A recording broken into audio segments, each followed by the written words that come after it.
All right. Yeah.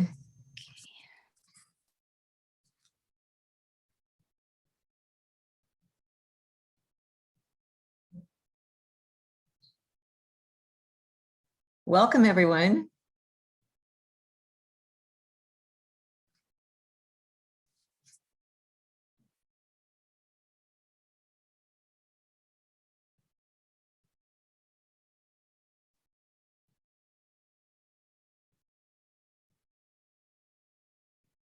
I've seen a lot of names and just one picture so far, so hopefully people are joining, coming on.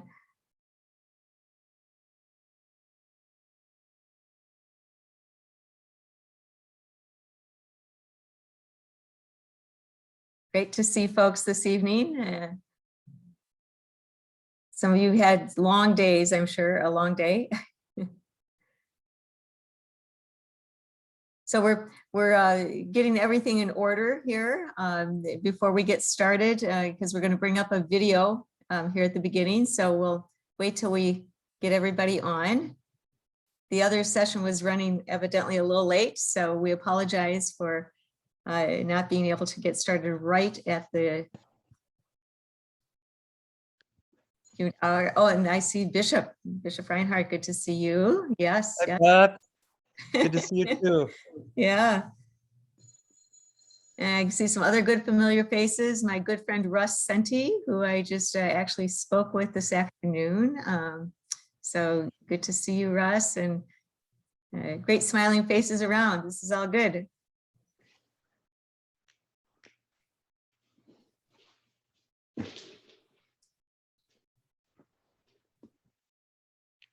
So we're going to get started. Gretchen, I think, do you say anything at the beginning, or do I just go ahead and hit it up?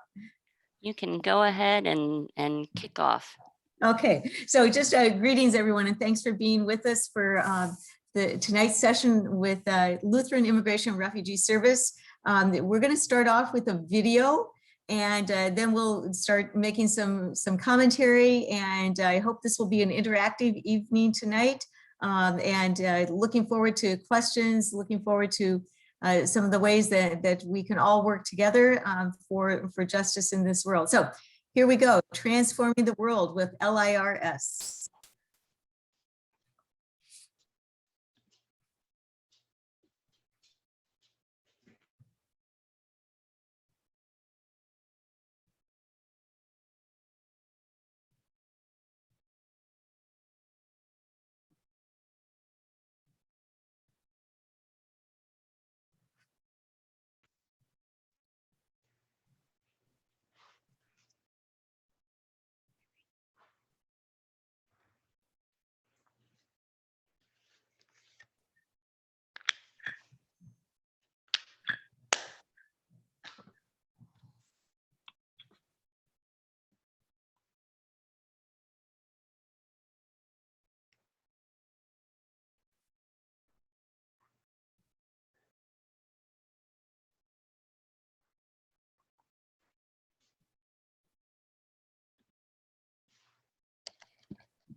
Well, that was our video. It was supposed to have sound.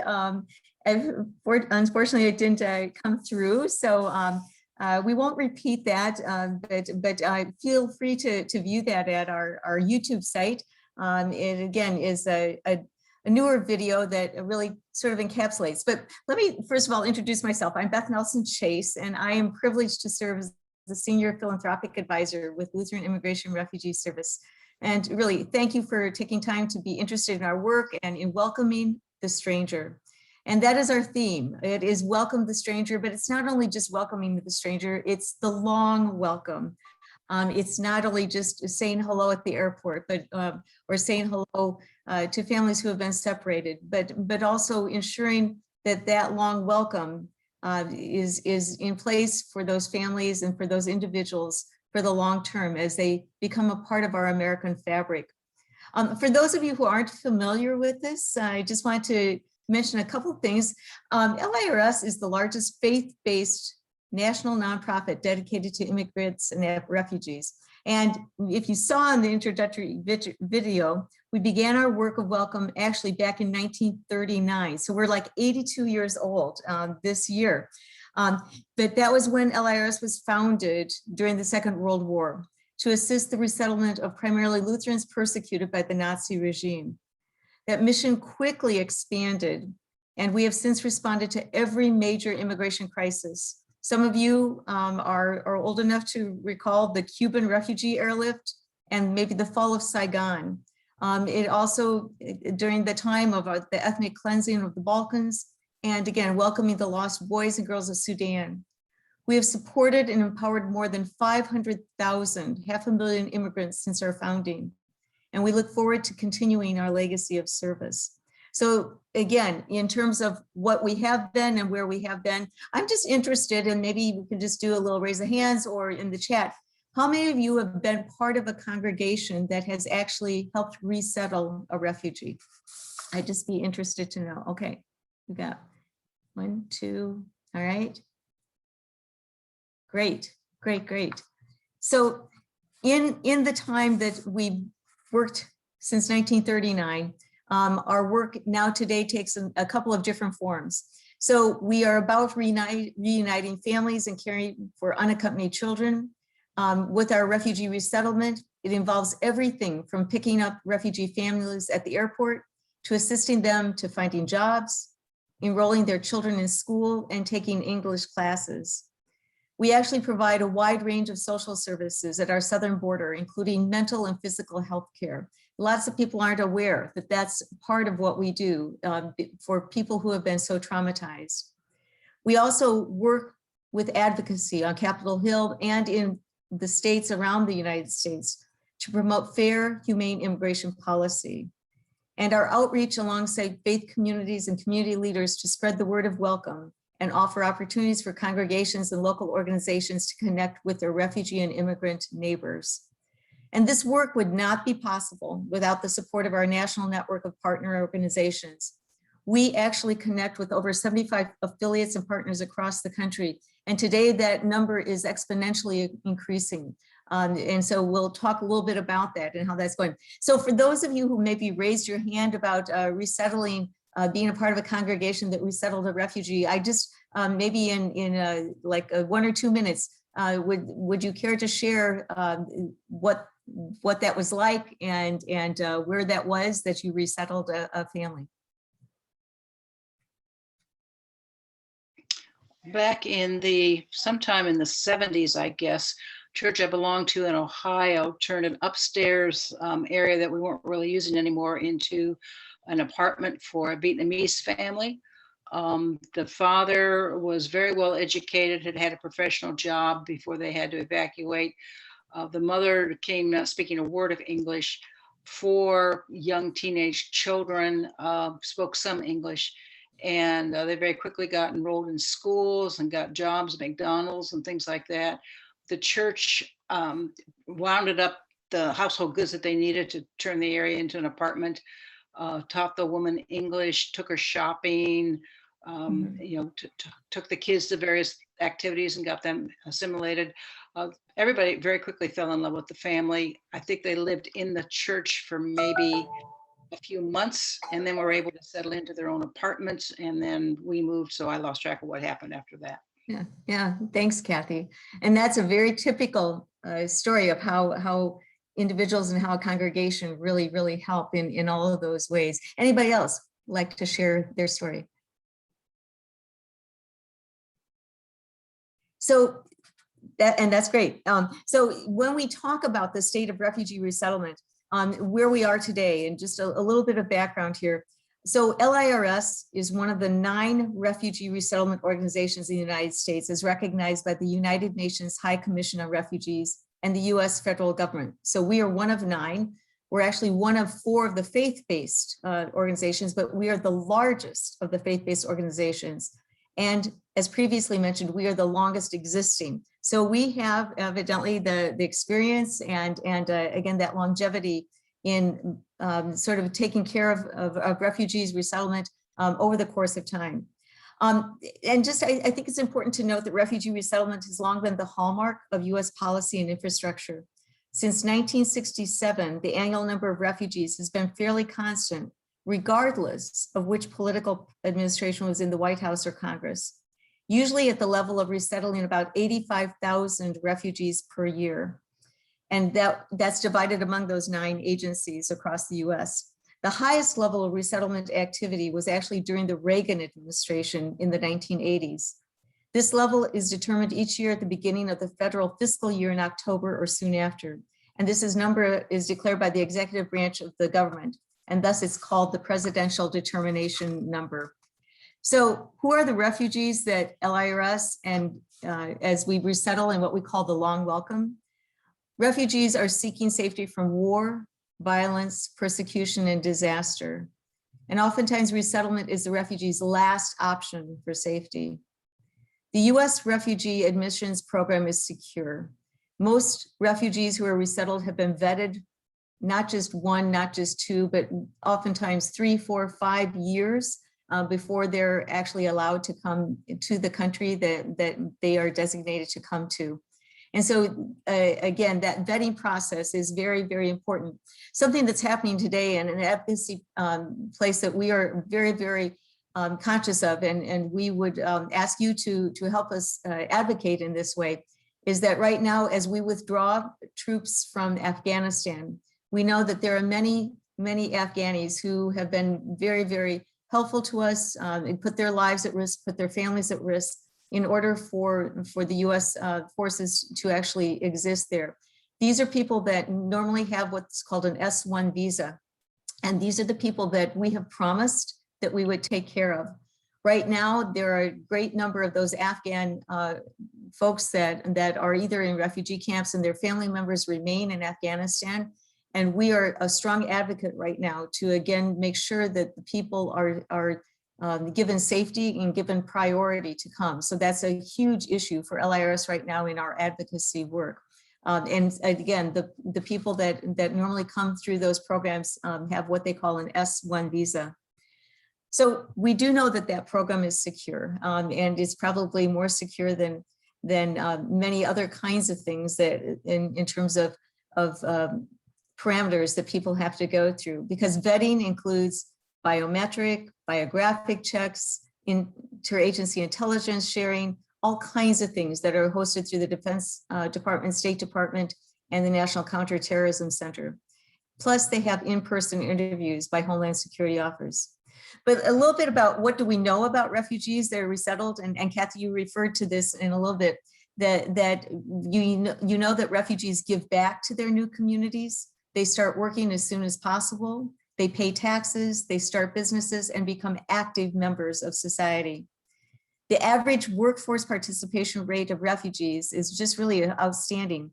The workforce participation is 81.8%.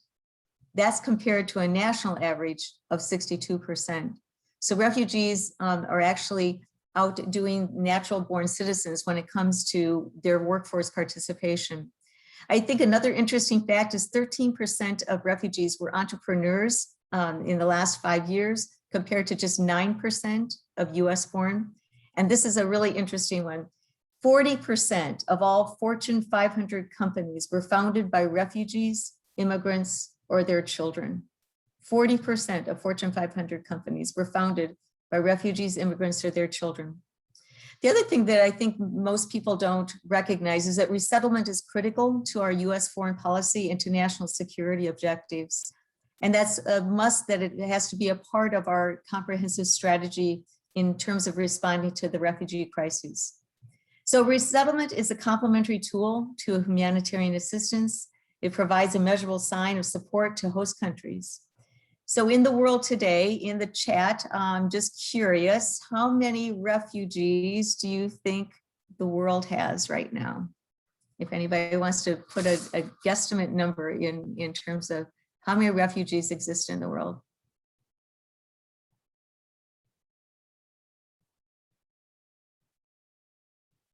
We have no brave souls that want to guess. 1.8, okay. 2 million.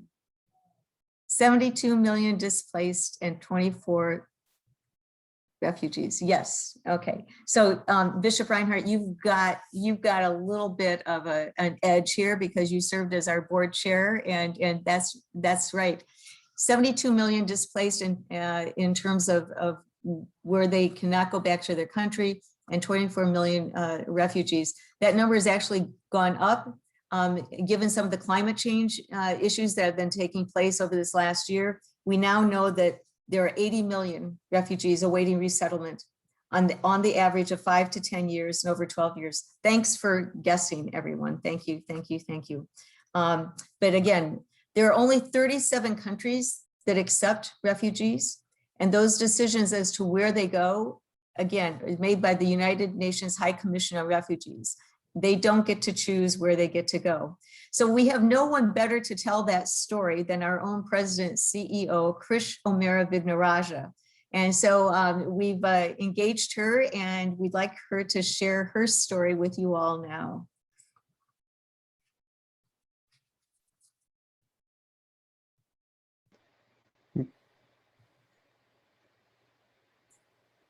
I am a proud immigrant. My parents left Sri Lanka as it was entering civil war, a country once known as the Pearl of the Indian Ocean. My parents, like many minority Tamils, were desperate to protect our family.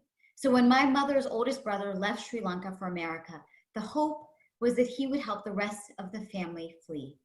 So my uncle submitted an application for my mother, but time passed and we heard nothing. As their desperation grew, my parents sought refuge wherever they could find it. Nigeria was the only country that would take us. We had our bags packed and plane tickets in hand when miraculously, and truly it felt like a miracle, our US application was approved. My parents brought me to this country when I was just 9 months. They came with no jobs, just $200 in their pockets, and 2 very young kids in their arms. We arrived as strangers on foreign soil and were welcomed by the community in our new hometown of Baltimore. It was then that the meaning of Matthew 25 took on a very personal meaning to me. For I was hungry and you gave me something to eat. I was thirsty and you gave me something to drink. I was a stranger and you invited me in. Neighbors treated us as friends and eventually family. The superintendent of the Baltimore City Public Schools, where my dad got a job, found us our basement apartment. The vice principal of my dad's school helped us move in and vouched for my parents so that they could open a bank account.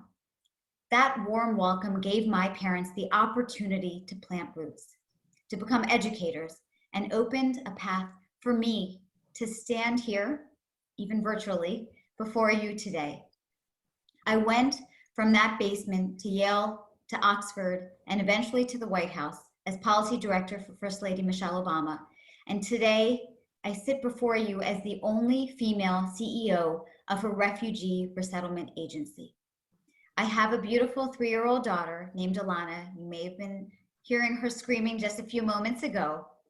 And I know that her life will be easier because my own parents' lives were hard. And to me, that is the American dream. The United States gave my family hope. And despite everything we face today, that hope is still very much alive. And together, we can transform that hope into change.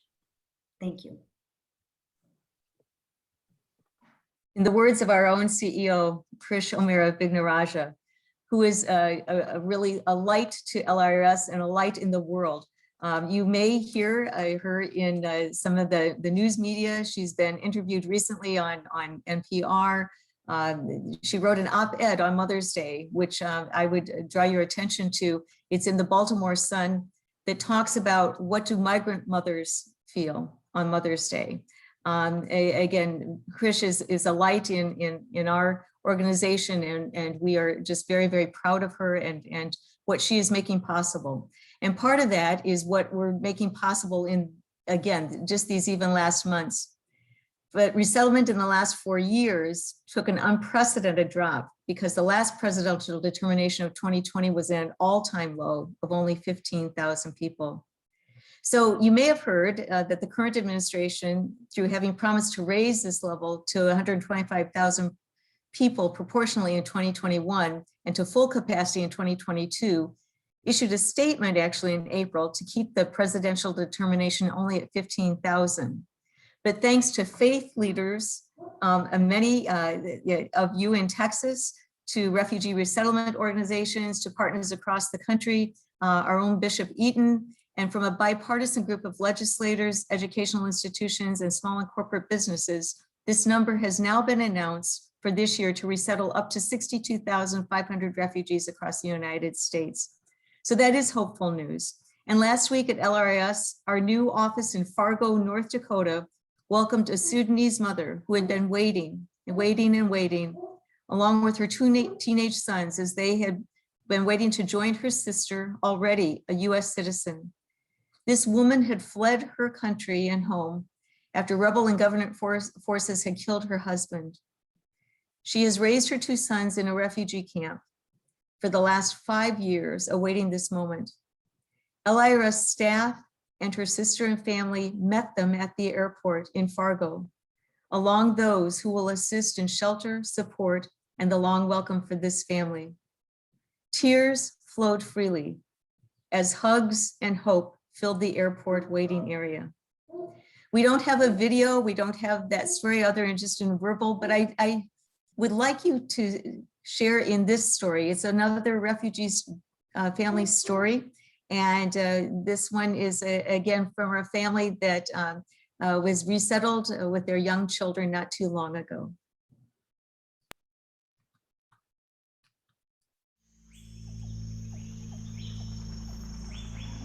Tisa na saba, hiyo nimeanza kukimbia. Yenyewe ilinifuata nyuma ilikuwa ni masasi. Na wakati yote nilikuwa nakimbia kwa hii region, kunakuja mambo. Nakimbia kwa hii region, kunakuja mambo. Ninaenda tu, lakini sina tena hamu ya kuishi. Tumefika tuko na watoto. Mama amekuja, yeye ndio amekuja na watoto. Amebahatika kupata naye njia nyuma yangu. Kujua wapi maisha itakuwa mzuri, sababu nilikuwa nimeiua maisha imeenda kwa zero.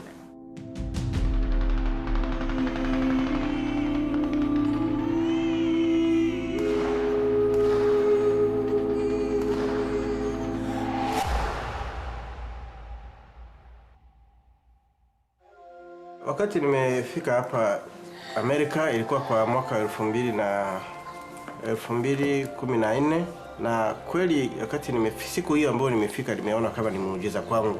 It was my privilege to meet them at the airport. It was wintertime, so it was cold, and somehow somebody had given them these big winter coats. Na wakati tumefika hapa nyumbani, pastor akaomba. Wakati nimefika hapa kweli nimeona kama kitu kilikuwa tofauti. They needed all the supports they need to restart in a new place, and the congregation actually stepped up and did it. Tuambia kama ni kanisa imetupatia hii nyumba na wametuvika, wametulisha, tukashukuru sana, na ilikuwa kama ni muujiza kwetu. There is such an ongoing spirit of gratitude, and just the fact that they can hop in with just such trust. It just is an ongoing sense of we are in this together. The Bible says that we're to welcome the stranger, and these people have been through unheard of difficulties. It's our responsibility to do what we can to help them and to welcome them into our community. Wakati nakumbuka ile maisha, maji wanakunya maji mbaya, wakati yote wanalala kwa wasiwasi. Mimi nalala sina wasiwasi yoyote. Kwa hiyo yote naweza kupendelea kabisa kanisa iangalie uamuzi ya kusaidia wale wa ndugu kama vile wamenisaidia. Kwa hiyo nimeacha wengi ambao wanateseka pia vile vile. It is our call to do it. It is our absolute call to welcome. It is an obligation as a human being. What if it were me? How would I do this? Those things that you take for granted, you no longer can take for granted. I'm gonna have a very nice future because when I was in Uganda, I didn't see any future in my life. Kama ilikuwa kilio yangu mimi na sasa niko na furaha zaidi. Niko naona watoto wangu wanaenda shule, wanarudia viko vizuri. Ninajua kesho yao itakuwa mzuri. We are extending that God's hospitality, God's welcome to our brothers and sisters who are in need.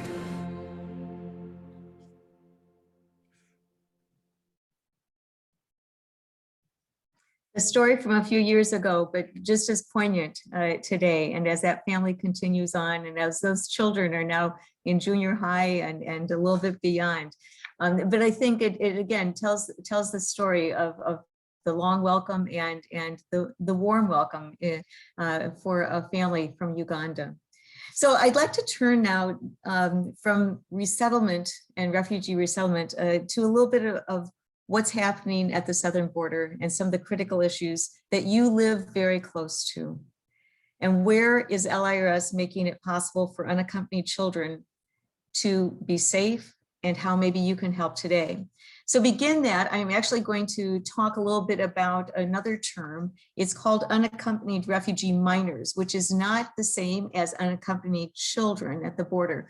But it's important to understand why LIRS has been the one of two agencies to actually come to the border, to actually be serving at the border. And that's because of our history with unaccompanied refugee minors. The unaccompanied refugee minor program was actually developed in the 1980s. And it was to address the needs of thousands of children in Southeast Asia that were without a parent or guardian to care for them. In these years since then, almost 13,000 minors have entered what we call the unaccompanied refugee minor program. And at its peak in 1985, it provided protection to over 3,828 children in its care. But what this program does is it extends a lifeline to children. And so LIRS has been involved since the early days in making this important, because these refugee children are picked up and they receive foster care services and benefits. So early on, LIRS has been very, very integral in working with foster care, with, again, those kinds of accompaniment policies and programs that can make that happen. So again, as we say, we are only one of two national organizations that assist unaccompanied refugee minors. It is also interesting to note that the United States is the only country that accepts unaccompanied refugee minors. LIR bridges child welfare experience with the experience of refugee resettlement to ensure that minors with forced migration and traumatic experiences are receiving trauma-informed wraparound kinds of services. So that's why we were called in to help with the unaccompanied children at the southern border. We know that in these last couple of years that the CDC made an order that constituted an end run around congressionally mandated asylum protections. There are protections for children as they come across the border. But in the last couple of years, these were sidelined and they were mitigated. And they expelled children, and we know that the accompanied children from the US during COVID-19 was not really legitimate. We saw that as cruel and unlawful. We think that we are a country that prides ourselves on human rights and the rule of law. Protecting children is not at odds with protecting our border. So for us, this call has been truly part of our mission and part of our passion. So what are the root causes for people to flee and to come to the southern border? Children and families from Honduras, El Salvador, and Guatemala continue to flee communities due to violence to them and other harm to their family members. For nations not at war, El Salvador, Honduras, and Guatemala have some of the highest murder rates in the world. El Salvador actually ranks as #1. These countries are some of the most dangerous countries to be if you are a woman or a child, due to the high rates of domestic and gang violence, and few, if any, protections available to victims. We saw the need to create, again, another video that Krish talks about what these needs are just in these last couple of weeks of what we've seen over the last couple of months. So we'd like to use this video to help explain what is happening at the border.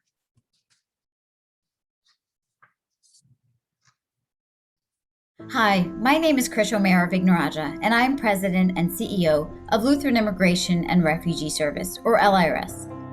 You've likely seen the headlines surrounding the influx of unaccompanied children at our southern border, and I know many of you are wondering what you can do and how you can help. First, I'd like to help put the alarming numbers and headlines we've been seeing in context. Since April 2020, we have observed steady increases of people arriving at our southern border, many seeking protection and safety. Some are unaccompanied children, meaning they are not traveling with a parent or guardian. In the past few weeks, they've been arriving in high numbers from the Northern Triangle, which includes El Salvador, Guatemala, and Honduras.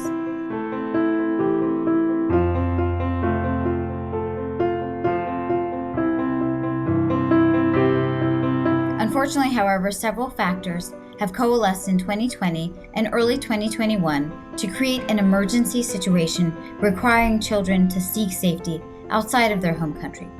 They are, in many cases, fleeing for their lives. Today, things are complicated even further by the pandemic. According to U.S. law, unaccompanied children are supposed to be processed by CBP and then transferred quickly to the Office of Refugee Resettlement, ORR, an agency with child welfare expertise whose network of providers, including LIRS, care for these kids until they can be safely reunited with their sponsor.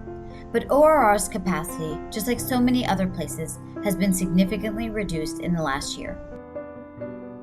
To try to address this immediate problem, the federal government has opened temporary influx facilities to move children out of CBP detention. These facilities are not a real solution. But of course, no child should be in CBP detention facilities that are so clearly not meant for kids. These children are not just in our custody, but in our care, and any location should be subject to child welfare best practices, come with an expiration date, and exclude operation by private for-profit entities. But there is good news. While the children have come to the border alone, about 85% of them have a parent or relative who's already in the U.S. That's where LIRS comes in. We are working quickly to reunite children with their families and give them a safe, stable home. And we're advocating on the national level to ensure children are protected and cared for. We invite you to support however you can through donations, prayers, advocacy, or even applying to become a foster parent. We ask too that you collaborate with us to promote compassion, empathy, and education. Children at the border, like all children, deserve love and safety. Please join us in this work of welcome.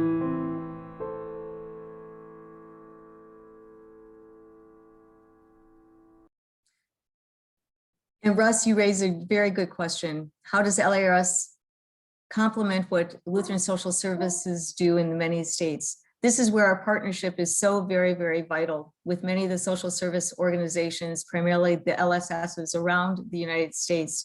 Right now, we know that our job is to safely reunite children as quickly, but as safely as possible. As Krish mentioned, 85% of the children crossing the border have a parent or a family member or a sponsor. They're already here in the United States. But to do this safely, we want to, again, safeguard the child. And so sometimes this takes time. And so we rely on our partners around the country who are experts in foster care, experts in transitional foster care, as we await to reunite those children with family members so that those kinds of provisions are actually in place. And so we use those means. In Florida, for example, we have also some social services there. We know that we're reuniting families, but it's also the placement of those children until they're reunited, because it takes fingerprinting verification, it takes documents, and again, a lot of the things that have happened over the last 4 years, there were lots of the what we call the infrastructure of the program were just really gutted. And so it's taking a while to build that up again. And so we are very, very, very excited to be working with our partners around around the country. But very specifically, we are ramping up. Right now, LIRS has almost increased its staff by 1/3 in terms of the services that we're providing in case management. We've actually hired a regional supervisor in San Antonio that will be overseeing a lot of the different programs there. And so we're very, very much in that process. The other places that the congregations can help is again, looking at what their programs are around the area to see how they can get involved. What are some of the needs that children will have in foster care? We're coming out of COVID-19, hopefully. We're emerging in many different ways. Over this last year, we were not able to collect some of the extra kinds of needs that we had. We knew that children sometimes were coming out of these detention centers without shoelaces in their shoes, which is, again, we asked, well, why were there not shoelaces? Well, they were in detention, and again, some of these facilities were run by for-profit centers that had the idea that shoelaces would be used as some sort of a harm, and so these kids didn't have any shoelaces. Now we're able to provide kinds of things again. We're beginning to ramp that up. So there are a lot of ways that people can be involved and get involved. One of our programs is called Hope at the Southern Border. And I'm just putting that in the chat right now so that you can use that as a resource in your congregation. I think it's also important to look at what are the other kinds of things in congregations. Is your congregation involved in any kind of a study? Is your congregation involved in discernment? My colleague, Chelsea Johnson, will be presenting tomorrow on the Emmaus program, a new program that we have that helps congregations discern whether they are able to participate, be able to welcome, whether it's refugees or help in sort of the children accompaniment piece. So those kinds of resources I think would be helpful for everyone. And Gretchen has also put that in the chat as well. So we hope that you can take advantage of these. I think I've been talking for quite some time, and I'd really love to hear questions, hear some of the thoughts that you all have, and really in terms of how you might be involved and how you could become involved and advocate for Lutheran Immigration and Refugee Services as well.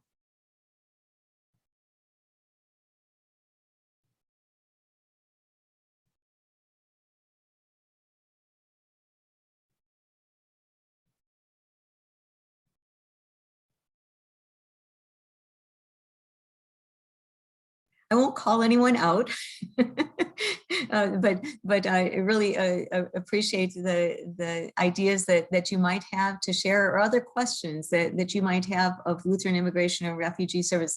I'm just curious as to how many people have known of the breadth of this work that LIRS has been involved with over the last 82 years. Okay, I see some nodding heads. Okay, great. Maybe other experiential things that people have had. Sergio, I see you nodding your head. Would you be willing to share? Most of my current work is I'm working through the Southwestern Texas Synod to help reestablish our 24-hour temporary immigration shelter that we had in Eagle Pass. And so I was actually in this San Antonio Interfaith Welcome Coalition, and I think your colleague, the new regional director there, was at either in that meeting or in another meeting, and so I heard about that. So that's where at least this is tying into what I'm currently doing. Great, great. Thanks for sharing that, Sergio. That's great.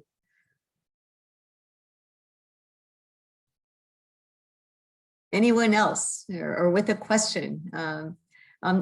And maybe just Bishop, I don't want to put you on the spot, but I'm going to. What else is happening in the Synod right now? Gulf Coast Synod, you are just so innovative. I'm in the Northern Illinois Synod, and sometimes I look to your Synod and I go, oh, you guys are doing some really cool things. Well, we have an immigration task force that's actually headed up by our Synod Vice President, Robert Rivera. And they've been doing a number of different things. they've done a lot of charlas, immigration know your rights workshops. His son Javier is an attorney, an immigration attorney, so they'll come around and they also do some citizenship workshops to help people figure out how to get their paperwork in order and get set up there. And he's a member of St. James Santiago Apostol in Houston, and they've also done a lot. They've been consumed with just the human need that has been created by the virus and the lack of work. And the Latino community has been disproportionately affected. Also, our congregation, Holy Trinity, that closed, we have their property, and we're talking about turning it into an immigration center. Still working on that, trying to figure out if that's the right place for it or whether we should move it over to St. James. But there's been some talk about that as well. And now we're trying to figure out also how we can do more around supporting legal support, because I mean, as you know, many immigrants don't have a right to an attorney, and most of them don't have one, and of course a lot of the children don't as well too. So this is a big challenge right now. We've also talked about the Alexia Salvatierra's Angels program. I forget what it's called. Somebody help me out here. Guardian Angels program here in the Synod, and I'm not sure if that will materialize or not. Great. Thank you for sharing all of that. I know that, again, the legal services are just a really great need right now as well. And it's interesting during these last couple of months, how many emails that we received from people who are wanting to raise their hand to become foster parents or attorneys who are wanting to do pro bono. And so we're working as rapidly as possible to connect people to that area of work, which we know is so very, very important as well. The one thing about foster parenting as in social services, it takes time to become a foster parent. It's not just like saying, we've got extra bedrooms. And so again, but we hope people are moved and work within their own local jurisdictions to pursue that if possible as well. I think the question, how do you suggest begin introducing this to our congregation? Some of the resources that we've just shared right now, certainly go to our website. We've got many, many resources, and specifically congregational resources, including prayers, liturgies that, again, it's a way of helping that conversation to take place, at least opening the door, as well as then adult studies. We have books and references. One of the cool things that we've done in this last year during COVID, and when we had to actually, just think about, well, what is it that we can do virtually, is that we engaged Krish in what we called, well, it was two things actually. Engage Krish with authors of books that are, again, by authors of refugees and just some of the great literature that is here. And so we had those interviews. Those are all archived at our website. And so those books are also great resources for individuals, for congregations as well. And then we also did what we called Culture Kitchen. And so we were trying to highlight the various cultures, whether it's Afghan or whether it was Sudanese or whether it was the Chili's, Ben's Chili restaurant in the DC area. And so we engaged Krish. She was a good egg. She also would cook and learn and that type of thing. But it was interesting. And again, these are archived at our website as well. We plan for more. It was also then an opportunity for those chefs of restaurants, of immigrant restaurants, that then talked about their experience and what it was like to be resettled, to become a US citizen. So there are a lot of, I think, different ways of helping people become acclimated, to have conversations. And so we, again, welcome your ideas as we move forward together in partnership with all of you. We do see this as a huge partnership in our time together. I think we're getting close to time. I'd be more than happy to take any other questions, but I know people, sometimes you can get zoomed out. Oh yes, and thank you for that reference. The train to Crystal City is excellent. And again, I want to just say thank you to the Synod, to Texas-Louisiana Gulf Coast Synod for inviting us to be a part. Like I said, my colleague Chelsea Johnson will be presenting on a session on the Emmaus program, the one Bible study resource that we just have newly developed tomorrow. And she'll walk people through that. So sign up for that session as well. And last but not least, if you have any other questions in any regard, I would certainly be more than happy to answer those questions. That's my email in the chat right now, or to have further conversation with you. We give thanks to all of you in the Gulf Coast Synod for your strong support, for your advocacy. Just last, I'll mention World Refugee Day is coming up in June. We do need 2 more people from Texas to maybe kind of help talk to legislators in Congress. So if you're wanting to raise your hand to that, email me and we'll get you on board with our advocacy group, which is also really important in our role as LIRS. So Yes. I'm doing that this year, and it's online advocacy. It's like a 6-hour day with an online training that's a week or 2 in advance. So think about doing that. Yeah, we'd love to have you. We'd love to have you. And it's a great experience. I did it last year. And for someone who has been involved in other roles in faith ministries, where you've gone to DC and done advocacy and you have to tromp from congressional office to congressional office, this is the best way to do it, because you're on, again, you're on Zoom with a lot of other colleagues, and lots of times refugees themselves are a part of this. And so they're the ones telling the story. You just get the tools and you help facilitate. It's just a really great experience. So hopefully we'll see a lot of hands raised in that way. So there's also at least three people from Louisiana on this as well too. So yeah, absolutely. Do you allow Yes.